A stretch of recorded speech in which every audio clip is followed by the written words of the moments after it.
Ici, ce classico avait à tout jamais fait basculer le football espagnol. Bienvenue dans ce décryptage. On est au mythique Spotify Camp Nou. D'un côté, le Barça, majestueux, qui soulève son trophée dans un stade en fusion. De l'autre, le grand Real Madrid, humilié, la tête baissée, plongé dans un silence de plomb face à des supporters furieux.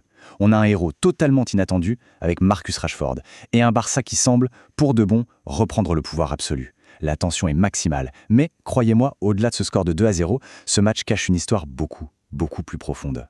Alors, plongeons directement dans le vif du sujet. Est-ce qu'un seul match peut littéralement détruire un empire du football? C'est la question vertigineuse qu'on doit se poser aujourd'hui. L'enjeu de cette 35e journée de Liga était juste colossal. La pression avant le coup d'envoi, totalement étouffante. Les médias ne parlaient que de ça. Ils annonçaient une véritable guerre tactique et mentale. Le Real devait impérativement sauver son honneur, et Barcelone? Eh bien, Barcelone avait rendez-vous avec son destin. L'atmosphère était tout simplement irrespirable. Partie 1, le classico décisif avec un départ absolument fulgurant. Sur le papier, le Barça n'avait besoin que d'un tout petit point pour être sacré champion. Mais bon, on le sait très bien, dans un classico, on ne joue jamais pour le nul. On joue pour tout écraser. Et dès les premières secondes, l'intensité physique des Catalans a été terrifiante. Le Real a tout de suite eu l'air nerveux, complètement dépassé. D'ailleurs, ce score final de 2-0, il ne reflète qu'une infime partie du cauchemar madrilène. Franchement, sans un Thibaut Courtois magistral dans ses buts, ça aurait vite tourné à l'humiliation historique. Le gardien belge a soulevé les meubles avec des arrêts totalement désespérés face aux assoirs répétitions de Lewandowski, de Ferran Torres et bien sûr de Marcus Rashford. Et au-delà de la suprématie dans ce match précis, le chiffre clé ici, c'est le 29. Cette victoire magistrale a officiellement scellé la saison. Le FC Barcelone est sacré champion d'Espagne pour la 29e fois de sa riche histoire. C'est l'aboutissement d'une saison nationale juste incroyable, une vraie démonstration de force qui valide tous leurs projets de jeu et leur mentalité d'acier. Et cette chronologie-là, elle illustre parfaitement à quel point Barcelone a brisé le Real psychologiquement, et ça en un clin d'œil. 9 minutes de jeu à peine, Marcus Rashford s'élance, et bam, un coup franc monumental qui finit au fond des filets. Le stade explose, le Real est KO debout, et à peine le temps de respirer que 9 minutes plus tard, à la 18e, Ferran Torres vient conclure une action collective d'une fluidité dingue, 2-0. En moins de 20 minutes, les espoirs de Madrid étaient déjà réduits en cendres. Alors, le Real a-t-il totalement craqué sous la pression, ou Barcelone était-il juste intouchable? Ce début de match, en tout cas, va rester dans les mémoires. Partie 2, fierté, émotion et le chagrin d'un entraîneur. Il faut qu'on fasse une petite pause sur le rythme effréné du match, parce que derrière l'euphorie immense de ce titre, il y a un drame personnel profondément touchant. Hansi Flick, l'entraîneur barcelonais, s'est livré après la rencontre avec une voix lourdement chargée d'émotions. Il a révélé que le matin même du match, sa mère l'avait appelé pour lui annoncer le décès de son père. Face à une telle tragédie, il a décidé de partager sa peine avec ses joueurs, parce que pour reprendre ses mots, cette équipe est vraiment une famille. Et les joueurs, ils ont répondu de la plus belle des manières sur le terrain. Ils ont joué avec leurs tripes, pour lui, en guise d'hommage. Une victoire de l'humain, bien avant la victoire sportive. Partie 3, Cancelo dans l'histoire, un cap unique franchi. Et pour couronner le tout, cette nuit magique a aussi validé un accomplissement individuel complètement fou. Le point crucial ici, c'est ce qu'a réalisé João Cancelo. Il n'est pas juste devenu champion d'Espagne ce soir-là, non. Il vient de graver son nom dans l'histoire absolue du foot en devenant le tout premier joueur à remporter le titre dans 4 des 5 grands championnats européens. Pensez-y 2 secondes.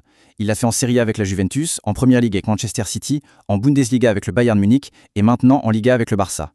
C'est le genre de trace indélébile qu'on laisse dans la légende de ce sport. Partie 4, la crise madrilène et les conséquences désastreuses de la défaite. Maintenant, ce qui est vraiment intéressant à observer ici, c'est le contraste absolu. Pendant que Barcelone fait la fête, un nuage extrêmement sombre s'abat sur la capitale madrilène. Regardez cette réalité en face. Une saison blanche. Aucun trophée majeur. Pour le Real Madrid, c'est une anomalie presque impardonnable. Au XXIe siècle, ça se compte littéralement sur les doigts d'une main. Le début des années 2000, le tout début de l'ère Ronaldo en 2009-2010, la dernière saison de Zidane en 2020-2021 et aujourd'hui. Pour un club dont l'ADN est forgé par la victoire pure, c'est un véritable séisme. Et comme si la débâcle sur le terrain ne suffisait pas, il a fallu que des éléments extérieurs viennent jeter de l'huile sur le feu. Le grand absent de ce classico, Kylian Mbappé, a eu la brillante idée de publier une story Instagram en plein match. Une photo de son écran télé avec un petit « à la Madrid ». L'intention était sûrement de soutenir les copains, mais le timing, désastreux. Il a posté ça au moment précis où son équipe, au bord du gouffre, prenait l'eau et était menée 2-0. Forcément, ça a été perçu comme un manque de connexion totale avec la réalité du terrain et ça a rendu une grande partie des supporters madriliennes complètement fous. L'ambiance est donc ultra pesante, très lourde au sein du club. L'entraîneur du Real, Arbeloa, a bien essayé de faire front face à la presse, disant qu'il comprenait totalement la colère légitime du public, mais c'est cette phrase précise sur son avenir qui fait le plus froid dans le dos. Il a dit « Ce que l'avenir nous réserve, nous le verrons à partir du 24 ou du 25 mai ». C'est incroyablement évasif. Le Real est-il arrivé à la fin d'un cycle? Faut-il tout raser et reconstruire une nouvelle équipe cet été? Pour l'instant, c'est le silence et l'incertitude totale qui planent. Avançons un peu et regardons le tableau d'ensemble, car le contraste à l'issue de cette soirée est juste vertigineux. D'un côté, on a un Barça vibrant, rajeuni, intense, qui domine tous les grands rendez-vous et dont l'entraîneur a déjà faim de la prochaine Ligue des Champions. Le projet est clair, conquérant. Et de l'autre côté, un Real Madrid en ruine, fracturé mentalement, face à l'urgence absolue d'une reconstruction colossale, dirigée par un staff dont l'avenir même ne tient plus qu'à un fil. Et tout ça nous amène à cette grande question, cette réflexion finale. Ce classico, magistralement dominé par le Barça, n'était peut-être pas qu'une simple victoire. Était-ce la passation de pouvoir définitive? Le Barça est-il officiellement de retour au sommet pour y instaurer une nouvelle dynastie écrasante? Ou bien le Real Madrid a-t-il les ressources en interne pour se relever de ce traumatisme plus vite qu'on ne le pense? Le débat est plus que jamais ouvert. L'histoire du foot espagnol vient de prendre un virage majeur. Un grand merci d'avoir suivi cette analyse avec nous et on se retrouve très vite pour décortiquer les prochains séismes de la planète football.